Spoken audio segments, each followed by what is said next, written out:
Saya bertanggung jawab atas eksiden Senin 27 Juli 2020.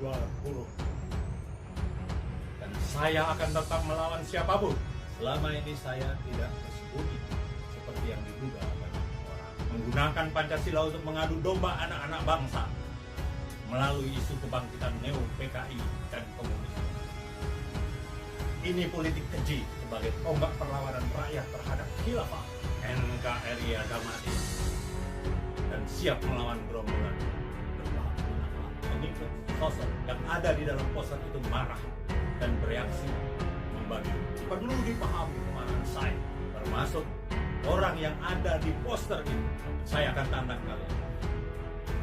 Siapa yang bisa membuktikan bahwa komunisme bisa hidup di negara Pancasila yang saya perangi?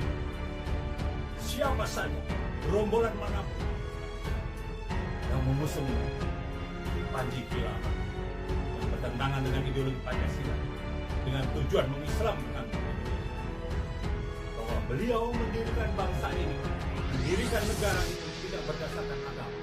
Jadi hati-hati kalau ada orang mengatakan Indonesia bukan negara agama, itu PKI, saudara. PKI.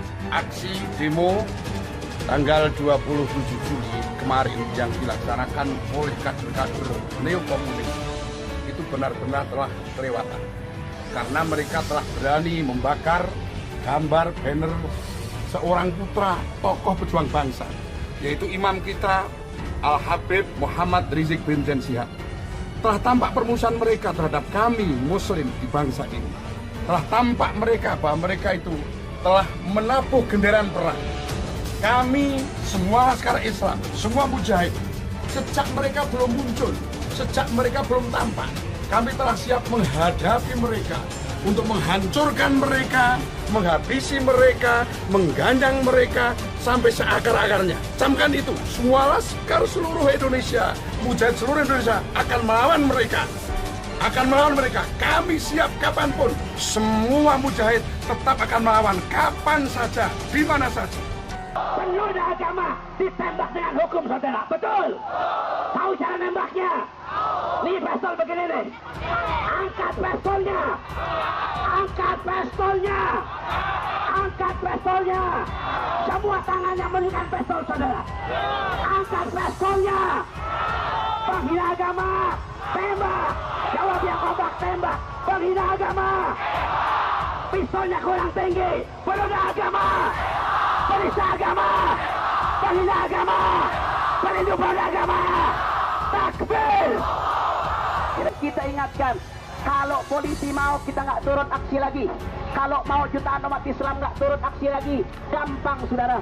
Pelaku pembakaran beserta aktor intelektualnya wajib untuk ditangkap dan kita berikan hukuman seberat-beratnya. Betul, betul. Tapi saudara, manakala pelakunya tidak mau minta maaf, aktor intelektualnya nggak mau salah, tidak mau tobat, dan polisi tidak proses hukum, saudara. Artinya apa? Polisi kembali mengundang 7 juta umat Islam, bahkan lebih, untuk kumpul ke Jakarta. Kita putihkan kembali Jakarta, saudara. Saya minta ke panitia yang merekam daripada ceramah saya pada malam hari ini, sebarkan biar masyarakat tahu, saudara, khususnya anak-anak muda kita. Betul? Jangan sampai kita lang. Nah, sebagai penutup, saat ini indikasi kebangkitan PKI sudah jelas. 1, kurikulum tentang pengkhianatan PKI dihapus dari kurikulum pendidikan. Betul? 2, film G30 SPKI yang biasanya tiap tahun diputar di TVRI saat ini nggak diputar lagi. Betul? Saya tanya, itu indikasi bukan? Itu tanda-tanda bukan? Tanda-tanda PKI bangkit, saudara. Yang ketiga, saudara, anak-anak PKI sudah mulai masuk parlemen, ada yang jadi penasehat presiden, dan masih ngusung ideologi PKI. Berarti indikasi bukan?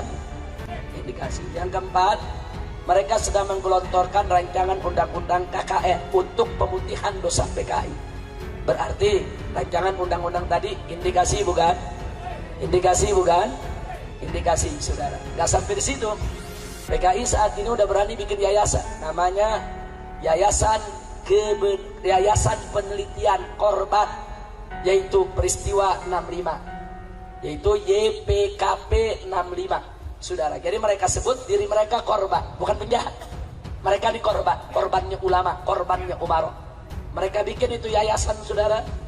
Dan yayasan ini didukung oleh Komnas HAM, didukung oleh LSM liberal, saudara, untuk saudara menekan presiden agar presiden minta maaf kepada PKI. Berarti indikasi bukan? Indikasi bukan?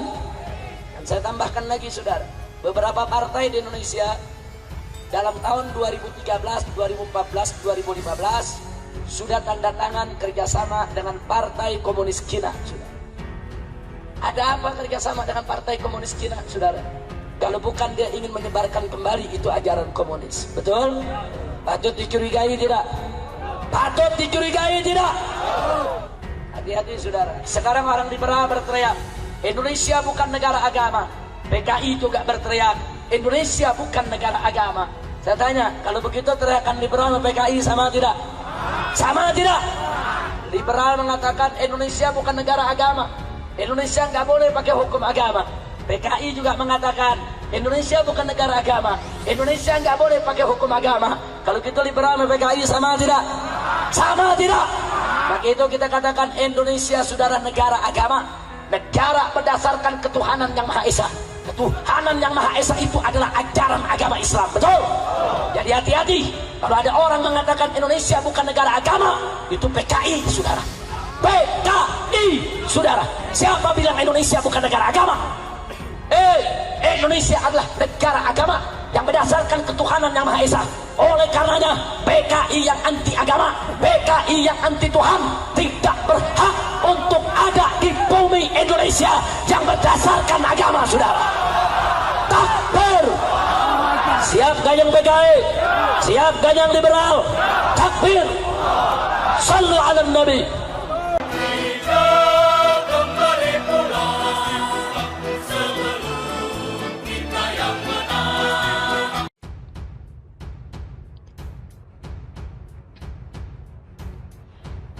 Video Budi Jarod tentang pendukung HRS. Umat menjawab dengan kontan. Beredar video Budi Jarod beredar di grup WhatsApp tantangan Budi Jarod. Dia mengatakan bahwa aksi yang dilakukan peserta aksi di depan DPR RI tanggal 27 Juli 2020 merupakan tanggung jawabnya. Dia juga mengatakan bahwa dia selama ini bukan melarikan diri dan dia siap berhadapan dengan orang yang anti Pancasila. Bahkan, dia juga mengatakan dia tidak percaya akan kebangkitan PKI. Akan tetapi, dia lupa baru-baru ini masih belum hilang dari otak kepala kita bagaimana PKI komunis berusaha merubah Pancasila menjadi Ekasila. Mereka memaksa mengesahkan RUU HIP. Apa si Jarod yang hilang ingatan? Apa pura-pura lupa? Rakyat tidak terima akan perubahan yang dipaksakan oleh Partai Mak Banteng yang mengaku paling Pancasilais. Andai saja rakyat dan umat Islam khususnya FPI, PA212, MUI lakukan aksi kesekian kali, akhirnya mereka tunda. Bahkan sampai hari ini RUU HIP belum dicabut dari prolegnas. Juru bicara Gerindra mengatakan, Habib Rizik bukan pengkhianat negara. Portal Islam.id. Siapa sebenarnya yang berkhianat pada negara ini? Negara Republik Indonesia adalah negara hukum. Jadi pengkhianat negara ini adalah orang-orang yang mengangkangi hukum di negeri ini. Bagaimana kasus Harun Masiku, caleg dari PDIP? Bagaimana kasus Joko Chandra yang bisa bebas masuk dan keluar negara ini? Padahal dia adalah buronan berdasarkan putusan pengadilan. Negara ini adalah negara demokrasi. Negara ini adalah negara yang demokrasi. Yang jadi pengkhianat negara itu adalah orang-orang yang melakukan kecurangan dalam demokrasi, yang melanggar dan berkhianat pada prinsip-prinsip demokrasi, luber dan judil, termasuk alat negara yang melanggar sumpahnya sebagai alat negara dan berpihak pada kekuasaan rezim yang berkuasa. Juru bicara Partai Gerindra Habibur Rahman bereaksi soal narasi yang dinilai tidak pantas disematkan kepada Habib Rizik Syihab saat terjadinya.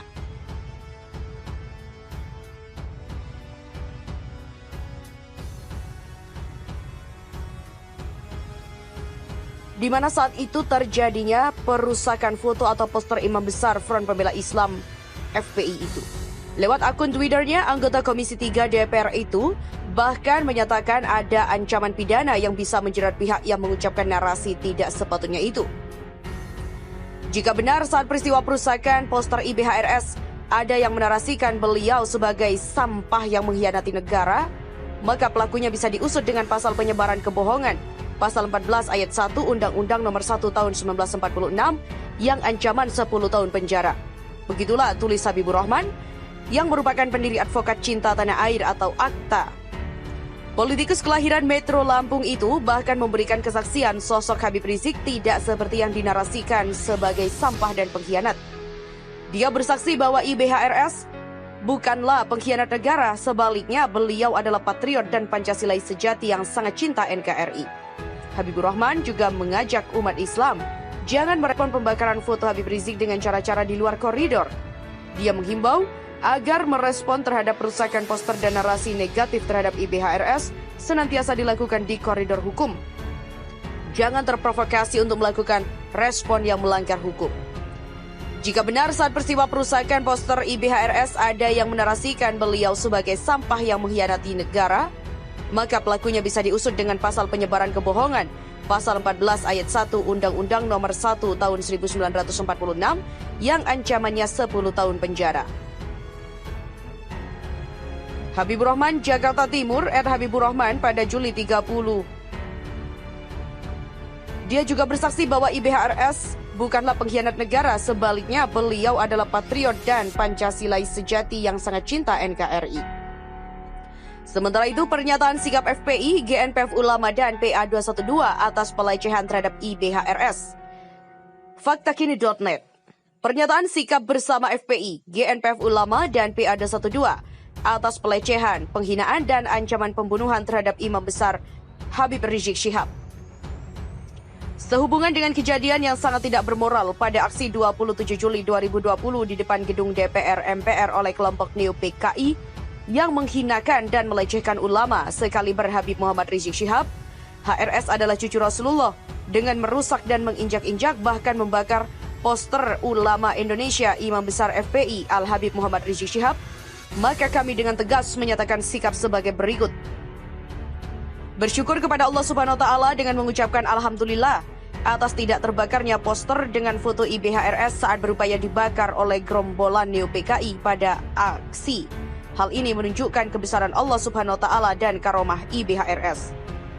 Bahwa IBHRS sebagai warga negara Indonesia yang merdeka memiliki hak dan kebebasan untuk pulang kembali ke tanah air Indonesia kapan saja tanpa tekanan atau ancaman maupun intimidasi dari pihak manapun. Mengecam dan mengutuk keras pelaku penghinaan dan pelecehan terhadap IBHRS di depan gedung DPR MPR RI. FPI, GNPF Ulama dan PA212 akan menempuh jalur hukum dengan melaporkan peristiwa tersebut kepada kepolisian. Mendesak penegak hukum segera memproses pelaku penghinaan dan pelecehan terhadap IBHRS dalam waktu yang secepat-cepatnya. Menghimbau umat Islam untuk mengedepankan proses upaya-upaya hukum baik hukum negara, agama ataupun hukum adat kepada pelaku penghinaan dan pelecehan ulama Habib terutama IBHRS. Menginstruksikan kepada Laskar FPI dan Mujahid 212 untuk bersiap siaga dalam menghadapi tantangan mereka komunis pengkhianat bangsa serta menjaga para ulama dan tokoh masyarakat dari ancaman gerombolan PKI. Dikarenakan kebangkitan Neo PKI yang berteriak-teriak mendukung Pancasila padahal merusak Pancasila itu sendiri, maka kami menuntut dengan tegas agar inisiator RUHIP dan partai yang ingin merubah atau makar terhadap Pancasila diproses hukum dan jika terbukti secara hukum, maka wajib dibubarkan. Jika makar ini tidak diproses secara hukum, maka netralitas dan nasionalis Polri sebagai penegak hukum dan TNI sebagai penjaga kedaulatan NKRI dan Pancasila patut dipertanyakan. Jakarta, 28 Juli 2020. Ketua Umum FPI Kiai Haji M. Sobri Lubis, Ketua Umum GNPF Ulama Ustadz Yusuf M. Martak, Ketua Umum PA212 Ustadz Slamet Ma'arif.